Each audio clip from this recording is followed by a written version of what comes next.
మూడు విషయాలు చెప్పాడు. నీ ఆజ్ఞలు అన్నాడు, నీ శాసనములు అన్నాడు, నీ ఉపదేశములు అన్నాడు. ఈ మూడుని కలిపి పైన 97వ వచనంలో నీ ధర్మశాస్త్రము అన్నాడు. దేవుని గ్రంథాన్ని గురించి ధర్మశాస్త్రము నాకెంతో ప్రేమగా ఉన్నది, రోజు ఒక 5 నిమిషాలు దాన్ని ధ్యానిస్తున్నాను అన్నాడా? ఎన్ని నిమిషాలు అన్నాడండి? రోజు ఒక 10 నిమిషాలు అన్నాడా?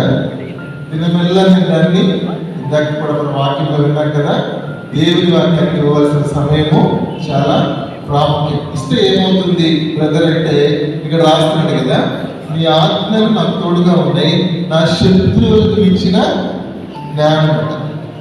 శత్రువుల కంటే జ్ఞానం. 99లో శాసనాలు ఏం చేస్తాయంటే బోధకులందరికంటే విశేష జ్ఞానాన్ని కీర్తనకారునికి ఇస్తున్నాయి. 100వ వచనంలో ఉపదేశం ఏం చేస్తుందంటే వృద్ధుల కంటే కూడా విశేష జ్ఞానాన్ని చదువుతున్న వ్యక్తికి ఇస్తున్నాయి. కాబట్టి it's a part and parcel of our daily life. So మన దైనందిన జీవితంలో రకరకాల శోధనలు, శ్రమలు మనం వెళ్తున్నప్పుడు ఇదిగోండి దేవుని వాక్యము మనలో సమృద్ధిగా నివసిస్తే ఏం చేయాలో ఏం చేయకూడదు, డూస్ అండ్ డోంట్స్ అవి మనకు బోధిస్తుంది. కాబట్టి లైఫ్ చాలా తేలిక అయిపోతుంది.